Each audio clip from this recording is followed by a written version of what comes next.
Constituinte. Em processo de redemocratização, o Brasil começa a escrever uma nova Carta Magna e o meio ambiente, enfim, consegue espaço em uma Constituição Nacional. No segundo e último episódio sobre a história da legislação ambiental no país, o ponto de partida é a discussão na Assembleia Nacional Constituinte de instrumentos que garantissem a proteção de nossos recursos naturais. A partir da Carta de 1988, o Congresso aprova um conjunto de leis para defender o ambiente, um novo Código Florestal e ainda enfrenta os desafios das mudanças climáticas e da transição para a economia verde. Um novo Cabral na história do Brasil. O deputado amazonense Bernardo Cabral é escolhido como relator geral da Assembleia Constituinte instalada em 1987. Mas a tarefa é tão grande que é preciso dividir o trabalho entre 2 dúzias de subcomissões. Dentro de uma dessas subcomissões, presidida pelo deputado mineiro Carlos Mosconi, o meio ambiente precisou dividir as atenções com os urgentes temas da saúde pública e da seguridade social. Mas a discussão sobre o tema ambiental já mobilizava a sociedade. O grito de socorro da Mata Atlântica. Estão tirando o verde da nossa terra.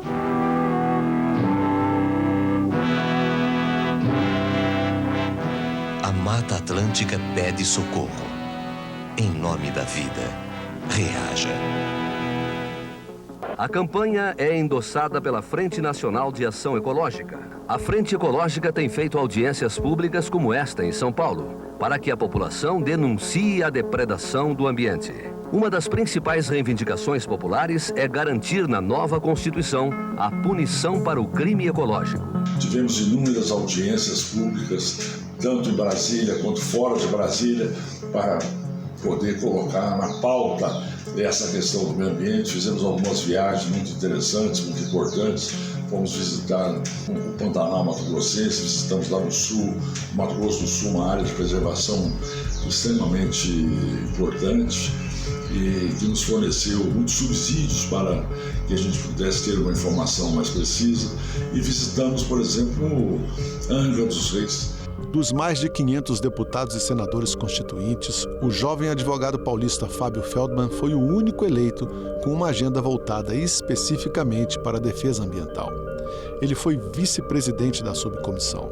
Foi exatamente no período que o mundo toma consciência da urgência do problema ambiental, à medida em que se começa a discutir a destruição da camada de ozônio, ou seja, o impacto planetário constatado exatamente naquele período, com a Constituição e com uma série de fatos que surgem no Brasil e no mundo, colocam o tema do meio ambiente como um grande desafio para a sociedade brasileira.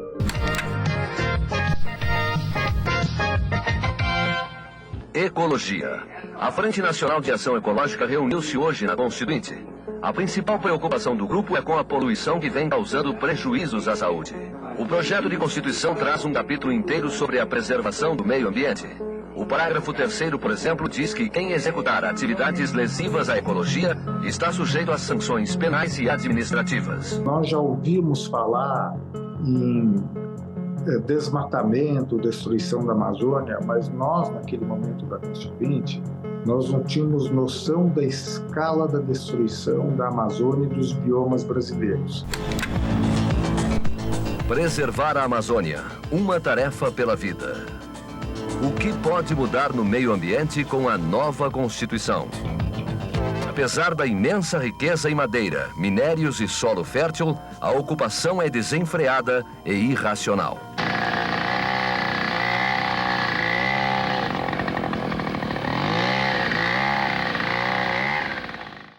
Após 13 meses de trabalho da subcomissão, o anteprojeto do capítulo do meio ambiente estava aprovado, com diretrizes e regras claras para a defesa dos recursos naturais. Os parlamentares da Frente Verde entregaram ao presidente Ulisses Guimarães um relatório contendo todo o trabalho na Constituinte. O deputado Fábio Feldman disse ao presidente Ulisses que o capítulo do meio ambiente da nova Carta é um dos melhores do mundo.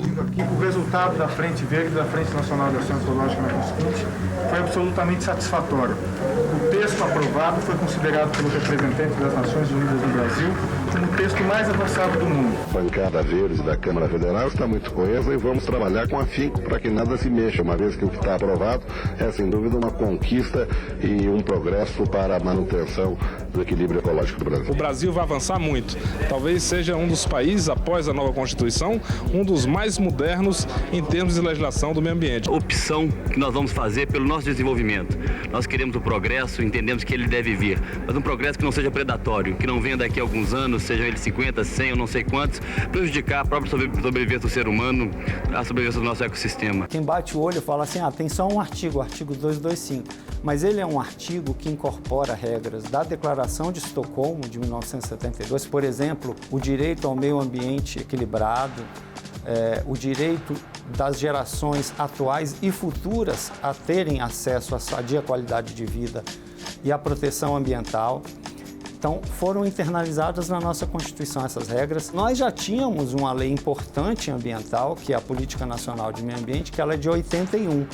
E a Constituição eleva ao patamar constitucional várias das regras dessa lei. Eu acho que a Constituinte homenageou as futuras gerações, preservando assim o meio ambiente, inserindo a educação ambiental em todos os níveis nas escolas, para que realmente o poder público assuma a sua responsabilidade e também a sociedade assuma a sua responsabilidade com relação ao meio ambiente no Brasil. É um compromisso inegociável de todos os constituintes com a sobrevivência das gerações futuras e com a preservação das nossas riquezas naturais. Mostra todos os deveres do Estado em relação ao meio ambiente, à ecologia e os deveres da comunidade. Nesse capítulo que foi aprovado, estão definidas coisas, por exemplo, o compromisso de se preservar a diversidade do sistema ecológico. É importante isso, porque um sistema ecológico ele não é constituído apenas de uma, de duas ou de três espécies de fauna ou de flora.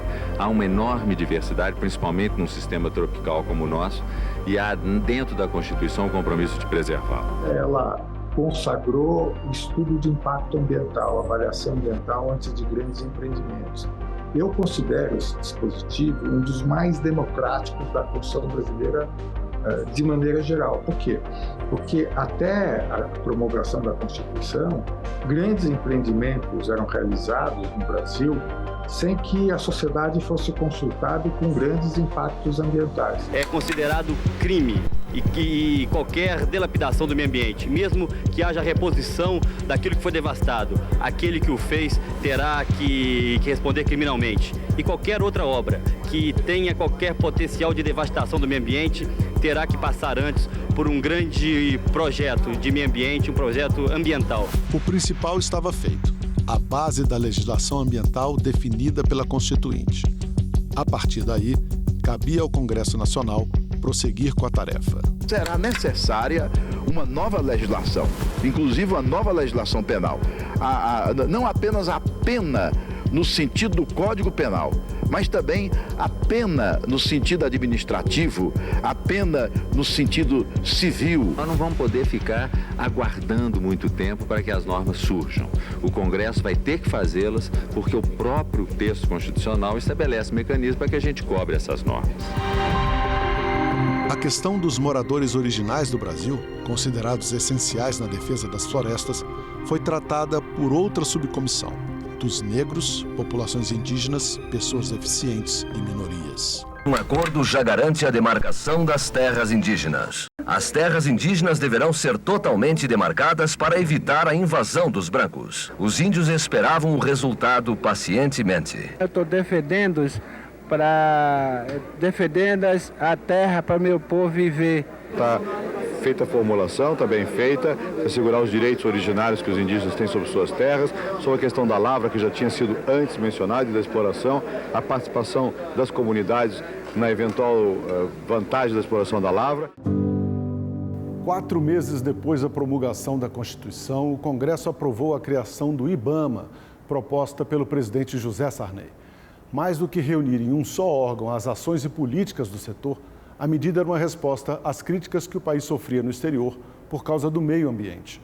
Ou nós fazemos alguma coisa séria, ou o Brasil continuaria sem financiamento para qualquer coisa. Nós começamos a trabalhar intensamente. Eu viajava toda quinta, sexta-feira, eu viajava para a Amazônia, fazia reuniões, entrevistas de rádio, televisão, e nós procuramos conquistar, né, corações e mentes, provocar uma tomada de consciência da questão e com a repressão que fosse necessária. E nisso o Sarney foi muito positivo, porque ele nunca interferiu para dizer, olha, não mexe lá naquele estado, no fulano de tal, ou quem quer. Não, ele nunca interferiu, ao contrário. Quando iam reclamar dele que a gente estava multando, fiscalizando, prendendo e fazendo, ele dizia, olha, isso é uma questão do interesse do país. Nos anos seguintes à Carta de 88, o Parlamento aprovou uma série de leis ambientais modificando o Código de 65 e ampliando a proteção dos recursos naturais. O Brasil veio evoluindo bastante em toda a sua regulamentação ambiental, com a Lei de Crimes Ambientais, depois da Constituição, depois tivemos a Política Nacional de Resíduos Sólidos, a Política Nacional de Águas, né? A Política Nacional de Gestão de Florestas Públicas, tivemos a aprovação, né, do SNUC, né, o Sistema Nacional de Unidades de Conservação, a Lei da Mata Atlântica, toda a parte de licenciamento ambiental, que também veio após a Constituição de 88, enfim, forma um arcabouço importante. O Brasil é um dos países-chave, né, para impedir que o aquecimento global se torne cada vez maior e termine por impedir a vida na Terra da forma como nós conhecemos. Nós somos um país com uma extensão territorial muito grande, com uma diversidade de biomas e que temos, né, mais de 60% do nosso território ainda igual a quando, vou dizer assim, os portugueses chegaram aqui. Antes nós tínhamos normas bastante esparsas, que não se comunicavam entre si, e depois do parlamento a gente começou a pensar melhor essas normas, codificar determinadas situações, tudo isso visando a dar mais segurança jurídica a todos aqueles que utilizam os recursos naturais na sua vida, né? O Código de 65 é alterado e fica mais rigoroso. Uma regra, por exemplo, que determinava que as margens de rios tinham que ser mantidas como floresta, os rios menores, passa para 30 metros. Uma outra regra que determinava que essa distância era de 200 metros, passa para 500 metros. A partir de 2001, com a edição de várias medidas provisórias, a reserva legal na Amazônia, que originalmente no Código de 65 era de 50%, ela passa a ser de 80%. Até que se chega à necessidade, mais uma vez, de alterar o Código Florestal pela dificuldade que os proprietários rurais apontavam de cumprimento das regras. Acho que o Senado tem se destacado na defesa do meio ambiente, seja de um lado promovendo o trabalho de fiscalização das ações do Executivo, que é uma de suas funções primordiais, constitucionais, então denunciando e ao mesmo tempo cobrando iniciativas e ações do Executivo para a preservação do meio ambiente, a preservação das nossas florestas e matas. Ao mesmo tempo teve um papel crucial na elaboração do Código Florestal, que veio dar um arcabouço jurídico importante na política de preservação do meio ambiente no nosso país. Declaro aberta a sessão sob a proteção de Deus. Em 2012, é aprovado o terceiro Código Florestal Brasileiro, um texto que trazia como principais medidas a consolidação do conceito das reservas legais em propriedades rurais, conforme o bioma, a criação do cadastro ambiental rural e a fixação de compensações ambientais para quem desmata. Nós não estamos votando aqui um conjunto de leis que regula a ocupação do solo. Nós estamos votando uma legislação que pretende e que deve proteger as florestas e dizer que estas podem ser utilizadas para a proteção das populações humanas e para a produção da riqueza brasileira. As florestas brasileiras, o nosso meio ambiente, é um dos nossos maiores patrimônios e é ele que nós temos que honrar. Estabeleceu regras de transição que eram benéficas, sobretudo, para pequenos produtores. Então, em áreas consolidadas, não precisaria haver recuperação de reserva legal, por exemplo. Pode-se computar área de preservação permanente como área exigível de reserva legal. E agora, por parte do setor ambiental, houve uma série de críticas, principalmente no sentido de que os passivos ambientais que até então estavam sendo exigidos, deixaram de ser exigidos. Alguns até usaram o termo anistia. Nessa parte do acordo, ficou uma parte fora importante. As entidades dos movimentos sociais, ambientalistas, essa parte ficou fora. Eu vou lutar até o último instante, que nós vamos ter outras trincheiras para que as posições dos ambientalistas consiga ter o espaço e a gente consiga fazer um acordo de todo o Brasil. Não existem contentes 100% de um lado e nem contentes 100% de outro. Mas, desde 1965, que o Código Florestal não era votado no Brasil.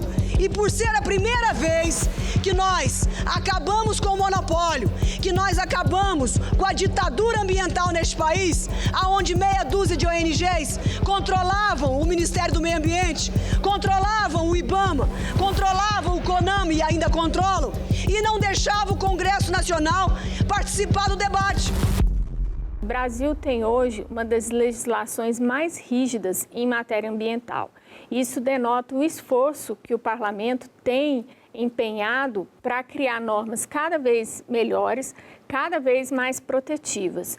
E a nossa questão ambiental, o nosso maior gargalo não está nas leis, na formação das leis, e sim na fiscalização e aplicação dessas normas. O Código aponta para manejo florestal. O Código cria as condições para que o desmatamento ilegal no Brasil seja zero. Vai depender das autoridades, vai depender da boa vontade de todos nós. Mas o Código também estende a mão para o produtor que quer sair da ilegalidade. O Código estende a mão para o pobre. A maior parte da nossa pobreza está na área rural. O chamado passivo ambiental trata da ilegalidade de produtores rurais que ocuparam irregularmente as áreas da preservação ambiental, as áreas da reserva legal. Entregam esse grupo antigos ocupantes que derrubaram matas seguindo leis da época e acabaram ilegais pelas regras de hoje. Mas também são fazendeiros que expandiram suas lavouras já na vigência das normas da proteção florestal. Existe um passivo ambiental em áreas de preservação permanente e de reserva legal que é bem considerável, em torno de 21 milhões de hectares. E atualmente nós observamos um movimento mundial para remunerar aqueles que façam restauração, recuperação da vegetação. Então, um cenário possível é que os produtores rurais que precisarem recompor os seus passivos recebam, sejam financeiramente remunerados por essa recuperação. Isso causaria um incentivo à recuperação dessas áreas. Não agrada a um segmento importante de pessoas que pensam, que estudam, que se preocupam com o meio ambiente. Posicionamentos estes já externados reiteradas vezes por instituições que por aqui passaram e participaram dos debates, que contribuíram com sugestões, com ideias, que levantaram preocupações plausíveis. No Brasil, tem muita gente com boa vontade com a causa ambiental, mas parece, eu estou me esbarrando com alguns, que não vivem sem problema. E o que é que fazem?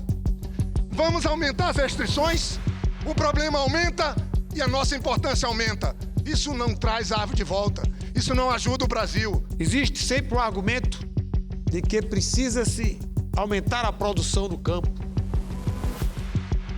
E em nenhum momento nós estamos contra o aumento de produção. O ambientalista não se opõe ao progresso, não se opõe à produção, ao aumento de produção, claro que não. Da mesma forma que a floresta não é problema, é solução. E a gente precisa exorcizar esses fantasmas. O Código Florestal brasileiro é um avanço para a sociedade e um avanço para o Brasil. Principalmente porque, como já disse aqui várias vezes, nós estamos fazendo ou dando a oportunidade daqueles que estão fora da regra entrarem para a regra, entrarem para a legalidade e poderem continuar a produzir. Foi um texto bastante discutido, mas também foi um texto bastante polêmico. Alguns acreditam que houve uma diminuição na proteção ambiental a partir do Código de 2012. Uma parte extremamente polêmica foi a questão da instituição da consolidação das áreas desmatadas até 2008. Mas toda essa lei, todos esses pontos polêmicos passaram por um filtro do Supremo Tribunal Federal que acabou entendendo pela constitucionalidade e hoje a gente tem um código que também é bastante protetivo. Com as mudanças climáticas, o papel do Congresso é novamente apontado como crucial para que o país supere esses desafios. Eu acho que o desafio que a gente tem é incorporar na legislação o que a gente está vendo dessas mudanças climáticas, desses eventos extremos que raramente aconteciam e agora acontecem com maior frequência.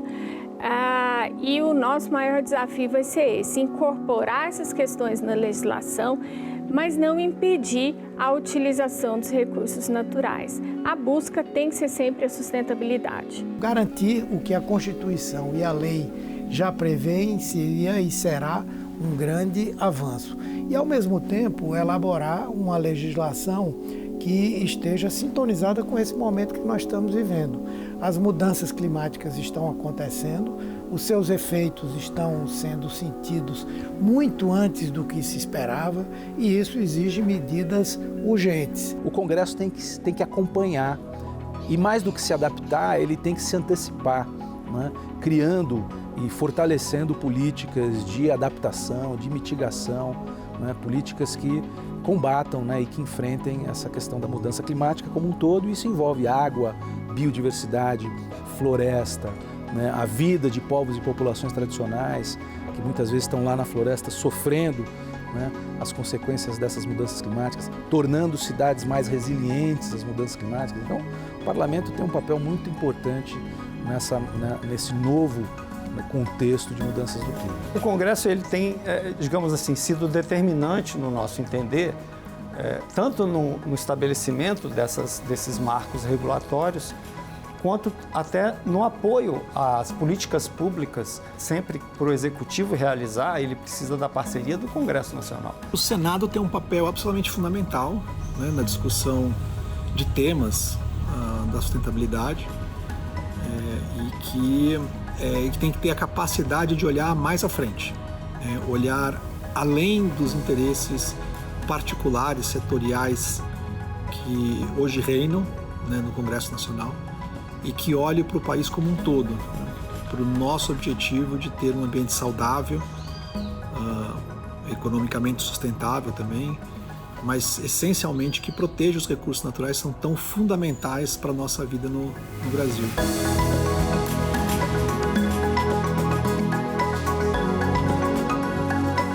O agronegócio aprendeu a preservar, né, as suas terras, vamos dizer assim, porque o agricultor ele compreende que aquilo é o maior bem que ele tem.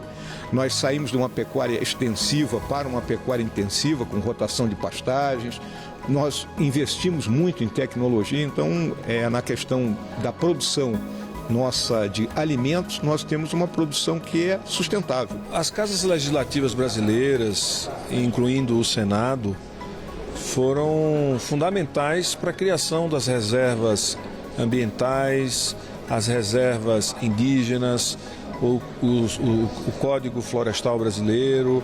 Então, tudo isso é muito relevante, que garante que a gente tenha 60% do nosso território ainda coberto por matas nativas. O Senado não tem se furtado a atuar como protagonista nesses temas.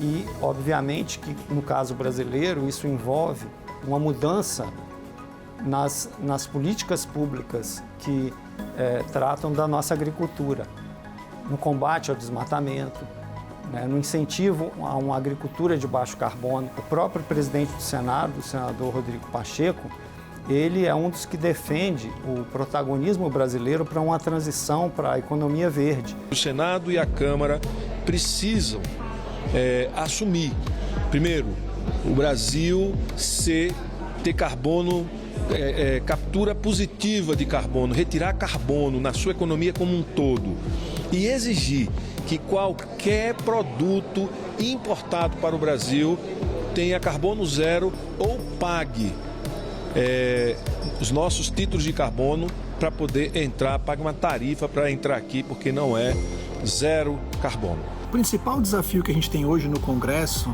é como evitar que nós tenhamos novos retrocessos ambientais, né? Do marco temporal, que é um retrocesso importante da causa indígena, aqueles que são os principais protetores das florestas do Brasil. Temos pressões enormes para que a gente mude o sistema de licenciamento, inclusive com a possibilidade de não ter mais licenciamento para o desmatamento, que seria dramático, né, para os nossos biomas. E a Constituição é clara na nossa visão. Lamentavelmente, a Suprema Corte vem dando uma interpretação, vamos dizer assim, errada, né? Eu coloco bem claro isso aí, porque a gente não pode permanecer ad eternum buscando onde é que tem algum elemento de origem indígena, né? Então a Constituição deixa claro que as terras que os indígenas ocupavam naquele momento de outubro de 1988 são as terras que lhes pertencem por direito, né? Ou atuais que serem investigadas e analisadas, têm que comprovar que estavam sendo ocupadas naquele momento.